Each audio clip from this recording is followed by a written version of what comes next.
Assalamualaikum dan salam sejahtera semua. Berjumpa lagi kita dengan channel Amran Lens. Sedikit DIY untuk hari ni. Exora 2014 nak buka steering. Abang nak warnakan balik ni, nak colourkan balik ni . So kita nak buka steering ni punya airbag. Ini airbag sebenarnya. Barang-barang yang kita perlukan. Macam masak pula . Ni test pen ataupun screwdriver. Ni paling penting lah. Spana Allen Key Star T27 guys. T27 Yang ini untuk buka dua skru di belakang ni. Ada skru ni, nampak ni? Ni lubang ni. Itulah skru tempat nak buka steering.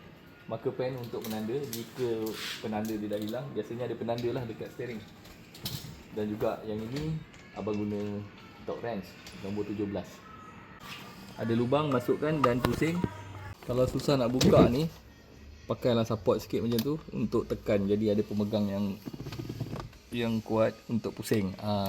Kiri dan kanan sama saja. Okay, bila kita dah buka tadi, kita kopik sikit, boleh, dia dah longgar sebenarnya. Lepas tu korang nampak tak wire tu? Wire tu di mana kita gunakan test pen. Bila kopik baru kita boleh cabut. Itu dia.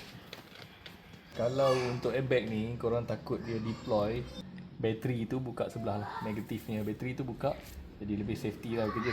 Dah buka tu, kita buka ni soket-soket mana yang kita boleh buka supaya tidak mengganggu proses kita buka nanti. Dia pakai sponge bagus dia tak, sebenarnya nak hilangkan bunyi. Ni nombor 17 untuk buka steering.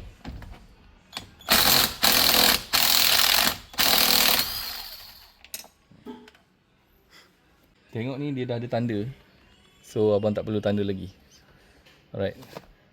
Spana yang sama T27. Untuk ni tak kuat sangat pun, tapi dia pun ada tanda Nanti kita ikut tanda dia tu.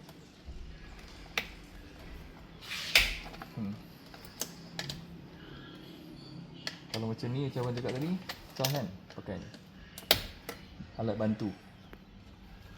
Okay, 3 saja skru kat sini. Ketiga-tiga skrunya sama saiz, jadi tak perlu risau yang mana satu orang letak.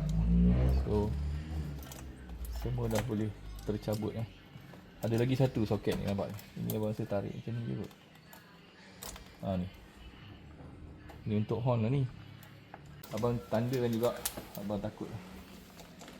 Abang tandakan juga tak nak lari Abang ketuk-ketuk ni susah sikit, jadi abang pakai ni. Kita biarkan sekejap sebab biasanya dia melekat je tu. Dia dah goyang tu. Ni dia dah tercabut. Beginilah bentuknya.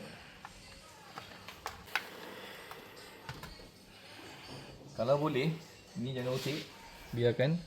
Abang pun tak nak kacau apa. Kalau perlu korang nak tanda pun boleh tanda juga. Sebenarnya orang kata tak ada apa pun, tapi abang nak, orang kata kita kurangkan risk kurangkan risk. Macam ni kalau nak menanda. Tak kisah sangat pun kan. Okay, ini adalah cara yang sama untuk kita buka steering. Sama ada korang nak tukar cover steering, korang nak tukar steering, nak tukar instrumen, nak cuci macam abang nak warnakan. Okay, kalau dah rosak tak boleh nak buka, kita kena tukar baru. Sama juga, ni ada skru sebenarnya, tak boleh kopek macam tu je. Skru ni kita buka. Okay, dan kita boleh lah kalau korang nak tukar warna. Ada orang kan dia tukar warna, ada orang dia tukar baru sebab rosak. Jadi itu cara yang sama. Ada orang nak tukar kulit steering, cara yang sama Okay, harap dapat membantu. Itu saja daripada abang kali ni. Pasang dia tak payah tunjuk lah, sama je kan. Macam mana anda buka, macam tu anda pasang. Dan tools semua dah ada. Terima kasih. Assalamualaikum. Until next video. Bye.